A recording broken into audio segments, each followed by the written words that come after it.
May na-discover akong hidden gem dito sa may Alfonso, Cavite na only 5 minutes away lang sa Twin Lakes. At napakalaki nito, about 2,000 square meters. Sayo lang pag nag-staycation ka dito. May malaking space dyan, may bonfire doon.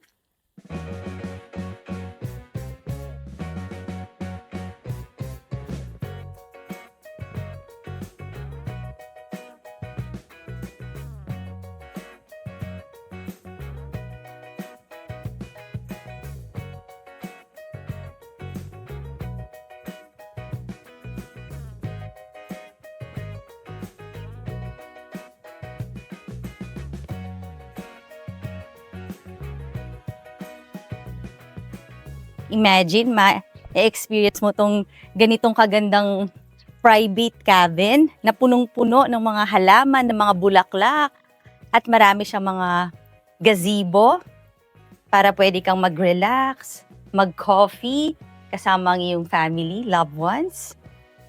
At alam nyo ba, meron din siyang restaurant.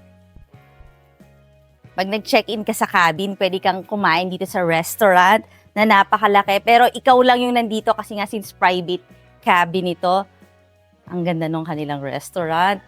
At tingnan mo naman may bar pa. So pag nagutom ka during the night, habang naka-check-in ka, pwede ka namang bumili ng mga chips dito. Ayan, may potato chips sila. Parang ito na yung pinaka-bar. Actually, pwedeng pagganapan to ng mga events. Tapos, syempre, nag-order tayo ng masarap na breakfast. Ito na nga yung mga siniserve nilang pagkain dito. Syempre, ang in-order ko yung tapsilog. Tapos, may pa-coffee rin sila. Barako coffee to. Tapos, meron silang specialty yung talagang sobrang sarap na humba. Ito yun, mamaya ko to kakainin. Unahin ko lang itong nakaserve na sa akin. O, kain muna tayo. Tapos, later, tour uli tayo dito sa iyong cabin resort. Such a satisfying breakfast at pwede nyo ring matikman yan pag nag-check-in nga kayo dito sa ating hidden cabin resort. Alam nyo ba na ang may-ari nito, mother and son na painter. So, itong lugar na to parang ginawa nilang canvas nila. Curated yung mga halaman, yung mga nilagay talaga nila dito.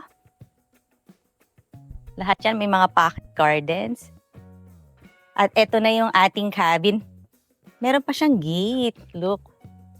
Tapos may mga arches dyan. At ang pinakamagandang part, itong area na to, yung kanilang covered pavilion or lanay na may mga Mondevilla white plants or white flowers. All throughout yan ha. Mga vines. Tapos pwede rin kayo dito mag-ihaw-ihaw. Ito yung ating grilling area.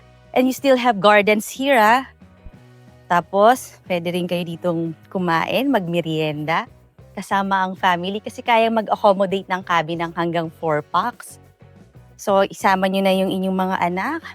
Bagay din to sa mga couples. Pwede nga nilang gawing honeymoon area ito.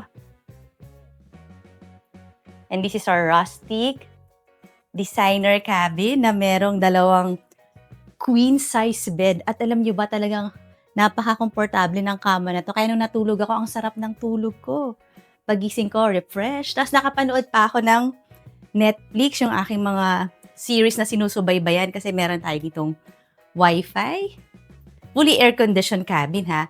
With kitchen. So pwedeng magluto, may rice cooker, may stove. Tapos meron din tayo ditong bathroom. O dito kami kumain. Meron pang microwave oven.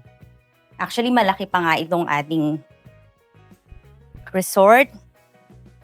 Dahil nga, opening pa lang siya. Kaya, pwede mo na rito 4 na packs. Pero just in case, matapos na yung ating cabin number 2, pwede doon matulog hanggang 12 packs naman.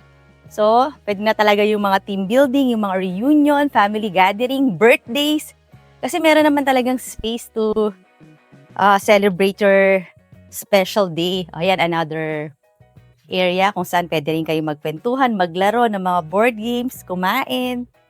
Tapos kung may kasama kayong kids, meron din ditong playground. Ito mga red plants, poinsettia, mga bougainvillea. Ito yung sinasabi ko na upcoming pa lang, under construction siya. This can house 12 people na matulog. Kaya in a matter of months, pwede na tayong mag-accommodate ng mas maraming guests. Tapos check niyo yung ating description box, yung comment section, para makapag-check-in na kayo dito. Very affordable ang rates. And yet, ang laki-laki ng property. Imagine, 2,000 square meters at solong-solo nyo dahil nga private resort ito. Ayan, meron pang siso para sa mga kids. Tapos ang entrance niya, eto, puntahan natin para makita nyo ang ganda rin ng kanilang Mondevilla plants dito. At syempre may parking ha, kasi meron naman tayong two-way concrete barangay road. So, maluwag-luwag tong area na to. So this is the front of the property. Kaya naman, check-in ka na. And thank you for watching. Bye!